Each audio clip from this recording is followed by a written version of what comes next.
What's good, ladies and gents? Welcome to the MKO Pugilism Boxing channel, where we talk all things boxing.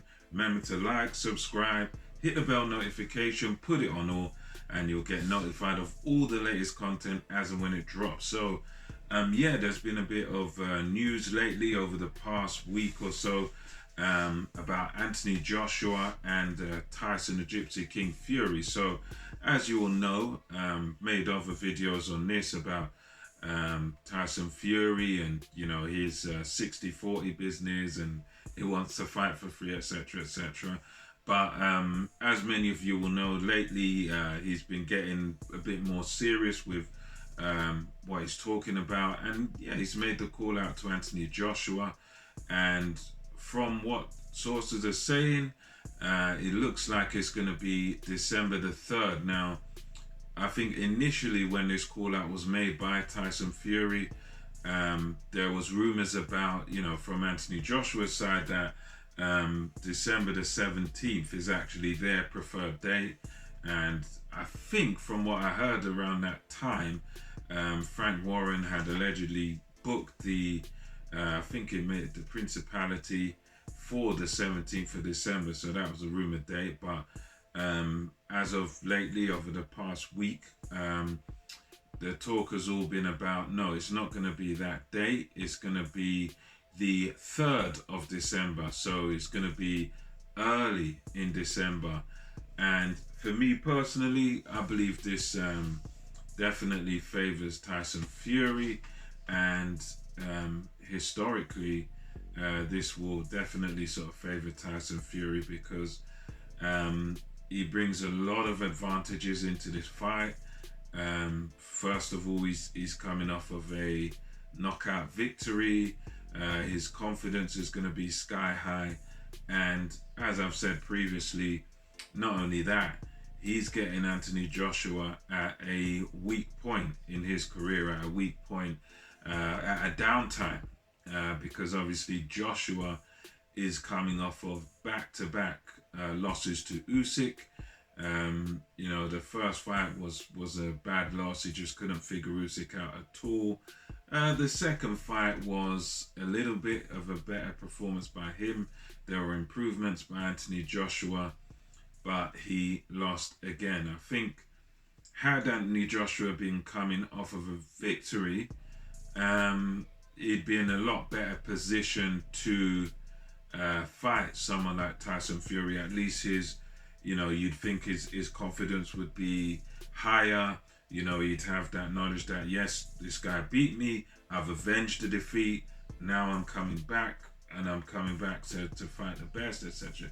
But now he's in a position where, he's right at the bottom mentally. It's going to be, more of a challenge than it ever would be, because now you're facing what is, in most people's eyes, the best guy in the heavyweight division, the best in the heavyweight division. Now, for me personally, I would dispute that because obviously we've not had Fury versus Usyk, so we don't have an undisputed heavyweight champion of the world.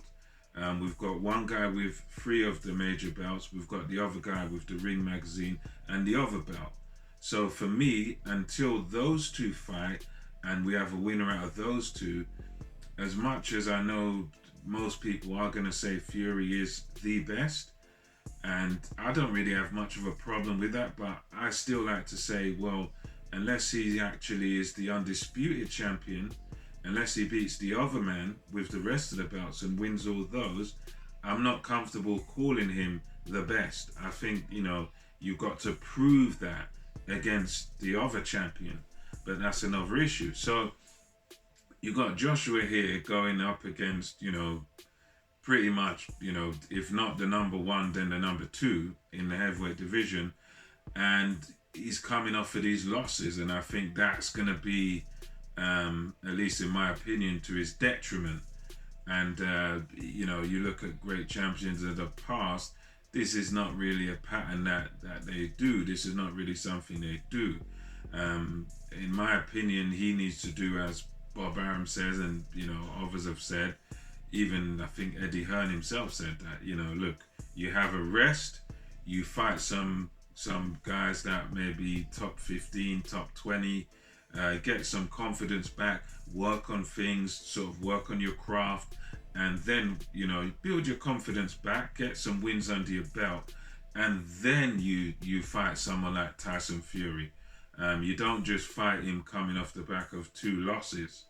You want to go in against Fury at your most confident. You want to go in there on a high. You want to go in there coming off of a win. You know what I'm saying? Because you even look at Fury himself. He's been very clever. When he had the, before Wilder, he fought 2, no-hopers, this Safari and all those sort of guys. And even after, the draw with Wilder, he didn't go straight back in and fight Deontay Wilder. He fought some warm-up fights. He fought Tom Schwartz and he fought Otto Wallin. So even Fury doesn't do this type of thing. When you look at his career, there's gaps between his major fights. There's gaps between him taking on tough opponents, where he's taken on lesser guys and it worked in his favor, and then he beats the top guys. So, even Fury doesn't have that pattern in his career, and for me, I think it's kind of a mistake on Joshua's part. But there's another side to it, I suppose, where if Anthony Joshua does pull off the massive upset, then he'll have proved everybody wrong. He'll prove me wrong. He'll prove everybody wrong. So, I mean, in one sense, I call this a very unwise move to fight Fury at this point in time. But in another sense, I've also got to say that if somehow he proves he beats Fury under these circumstances, then it will be one of the great comeback stories, at least of our era, of our point in time, because no one will be picking Joshua, the bookies, no one. No boxing pundit is really going to be picking Anthony Joshua at this point to beat Tyson Fury. So that's one thing, kind of half-truth. Tyson Fury says that, Joshua's got nothing to lose. If he loses to me, he loses to me. If he beats me, then the world is his oyster, sort of thing. So, yeah, it does give Joshua that tremendous opportunity. But I think at this point, it's not the best time for him to fight Fury. But anyway, let me know your thoughts on this. Fury, Joshua, December 3rd. It looks like at the Principality Stadium in Cardiff, Wales. Let me know your thoughts on that fight. Do you share my sentiments about it not being the right time for Joshua, or maybe you think just go for it? Let me know your thoughts. And then until next time, MKO Pugilism over and out.